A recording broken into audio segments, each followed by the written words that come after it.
बुद्ध जब पहली दफा सत्य को उपलब्ध हुए तब उनके पास कोई भी नहीं था। वे अकेले थे। वे यात्रा करते थे, अनजान भिखमंगे फकीर थे। तब उन्हें कोई भी नहीं जानता था। वे काशी के बाहर आकर वृक्ष के नीचे विश्राम किए। संध्या को जब सूरज ढलता था तब वे एक झाड़ के नीचे फटे पुराने कपड़ों में लेटे हुए थे। काशी का जो नरेश था वह कुछ दिनों से बहुत दुखी था, बहुत चिंतित था, बहुत पीड़ित था। उसने अनेक बार आत्मघात करने का भी उपाय किया लेकिन असफल रहा। वह उस सांझ को अपना मन बहलाने के लिए अपने रथ को लेकर गांव में निकला। सूरज ढलता था। उसके अंतिम किरणें बुद्ध की मुख मुद्रा पर प्रकाशित हो रही थी। वे एक वृक्ष के नीचे टिके आंख बंद किए हुए लेटे हुए थे। सारथी रथ को हाँके जा रहा था। अचानक उस राजा की दृष्टि उस भिखमंगे पर पड़ी। उसने सारथी को कहा कि रथ रोक लो। यह कौन व्यक्ति यहां लेटा हुआ है जिसके पास कुछ भी मालूम नहीं होता और उसके पास सब कुछ दिखाई भी पड़ रहा है? रथ रोको, मेरे पास सब कुछ है और मुझे कुछ भी दिखाई नहीं पड़ता। वह उतरकर बुद्ध के पास गया और उसने बुद्ध को कहा कि क्या मैं यह पूछूं कि यह अद्भुत समृद्ध भिखमंगा कौन है?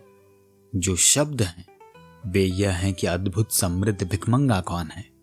बुद्ध ने कहा कि एक दिन मैं भी दरिद्र समृद्ध था जो तुम हो। एक दिन मैं भी वही था जो तुम हो। बहुत मेरे पास था और मेरे भीतर कुछ भी नहीं था। उस राजा ने कहा कि मैं बहुत पीड़ित हूं। क्या यह कभी मुझे संभव हो सकता है जो तुम्हें संभव हुआ है? बुद्ध ने कहा जो एक बीज के लिए संभव है वह दूसरे बीज के लिए भी संभव है। हर बीज वृक्ष बन सकता है। जो मुझे फलित हुआ है वह तुम्हें भी फलित हो सकता है, क्योंकि मनुष्य की आंतरिक एकता समान है और मनुष्य की आंतरिक संभावनाएं भी समान हैं। लेकिन इसके लिए कुछ करना होगा। उस राजा ने बुद्ध को कहा कि मैं कुछ भी करने के लिए तैयार हूं। मैं कुछ भी खोने को तैयार हूं, क्योंकि सच तो यह है कि जो मेरे पास है उसका अब मुझे कोई मूल्य मालूम नहीं होता। बुद्ध ने कहा कि कुछ खोने से वह नहीं मिलता। जो स्वयं को खोने को तैयार होता है उसे वह मिलता है। उस स्वयं को खोने को मैंने मृत्यु कहा। जो स्वयं को खोने को राजी हो जाता है वह स्वयं के लिए परम सत्ता को उपलब्ध हो जाता है। यही सूत्र है। जो बीज मिट्टी में अपने को गलाने के लिए राजी नहीं होता वह बीज कभी अंकुरित भी नहीं बनता। वह बीज सड़ जाएगा। जिसने कोशिश की कि अपने को बचा लूं वह बीज सड़ जाएगा। उसमें अंकुर पैदा नहीं हो सकेगा। और जो बीज अपने आप को तोड़ देता है, मिटा देता है और मिट्टी में गल जाता है कि उसका कोई पता ही नहीं चलता कि कहां गया, वह वृक्ष अंकुर हो जाता है। अंकुरित होने का सूत्र है गल जाना या मिट जाना। और जो जीवन में इस भांति मरने लगे हैं, गलने लगे हैं और मिटने लगे हैं और जो अपने को खो दें, वह एक दिन पाएगा कि उसने स्वयं को पा लिया है और भी विराटतर रूपों में।